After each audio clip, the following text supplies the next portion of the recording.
Hello student, कैसे हैं आप? आई होप आप सभी अच्छे होंगे। प्यारे बच्चों, आज हम करेंगे क्लास 7th के एट ग्रेड अभ्यास पुस्तक के हिंदी के पाठ 9 के। इस पाठ का नाम है बच्चों गोरैया। तो बिल्कुल भी देर न करते हुए बच्चों चलते हैं इस पाठ के प्रश्नोत्तरों की ओर।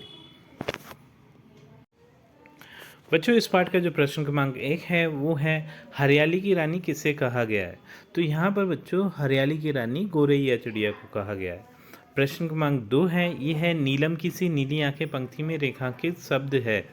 तो ये नीलम जो बच्चों रेखांकित शब्द है वो है विशेषण। ठीक है, यहाँ आंखों की विशेषता बता रहा है। बच्चों यहाँ पर जो प्रश्न क्रमांक 3 है वो है कवि की हैरानी का क्या कारण है। तो इसका उत्तर आप लिखेंगे कवि के घर में गोरैया चिड़िया के आने से कवि को हैरानी हो रही है। प्रश्न क्रमांक 4 है, ये है चिड़िया अपना नीड़ किन किन चीज़ों से बनाती है। तो इसका उत्तर आप लिखेंगे चिड़िया अपना नीड़ घास फूस और तिनकों से बनाती है। प्रश्न क्रमांक 5 है, कविता में गोरैया की समान ध्वनि वाला शब्द खोजकर लिखिए। तो यहाँ पर गोरैया का समान ध्वनि वाले शब्द हैं बलैया, मैया और नैया।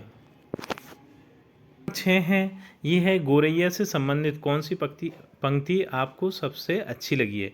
कविता को पढ़कर लिखिए। तो ये जो पंक्ति है बच्चों, जी करता है तुझे चूम लूँ ले लूँ मधुर बलैया, ये पंक्ति मुझे सबसे ज़्यादा अच्छी लगी है। प्रश्न क्रमांक 7 है, ये है सूक्ष्म वायवीय लहरों पर संतरण कर रही सरसर पंक्ति का अर्थ अपने शब्दों में लिखिए। तो इसका उत्तर आप लिखेंगे इस पंक्ति में कवि कहते हैं गोरैया चिड़िया हल्की हल्की हवा में ऐसे उड़ रही है जैसे वह हवा पर तैर रही हो। क्रमांक 8 है, ये है कविता के आधार पर गोरैया के स्वभाव को 3 विशेषताएं लिखिए। तो इसकी पहली विशेषता है गोरैया चिड़िया बहुत फुर्तीली होती है। दूसरी है गोरैया की आँखें नीलम के समान सुंदर होती हैं। तीसरी है गोरैया हरियाली की रानी है। प्रश्न क्रमांक 9 है, ये है पुनरुक्त शब्द किन्हें कहते हैं। कविता में आए पुनरुक्त शब्दों को खोजकर लिखिए। तो इसका उत्तर आप लिखेंगे एक ही शब्द जब एक से ज़्यादा बार आए तो उन शब्दों को हम पुनरुक्त शब्द कहते हैं। तो इसके उदाहरण हैं बच्चों जैसे चुन चुन, सरसर, मरमर आदि। प्रश्न क्रमांक 10 है, वर्तमान परिवेश में गोरैया के कम दिखाई देने के क्या कारण हो सकते हैं।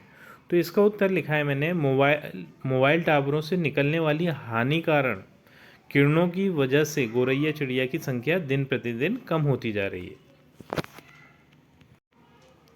प्रश्न क्रमांक 11 है बच्चों, ये है कविता का सारांश अपने शब्दों में लिखिए। तो इसका उत्तर है दी गई कविता में कवि को गोरैया बहुत पसंद है। वह उसके आंगन में आती है और हटखेलियाँ करती है।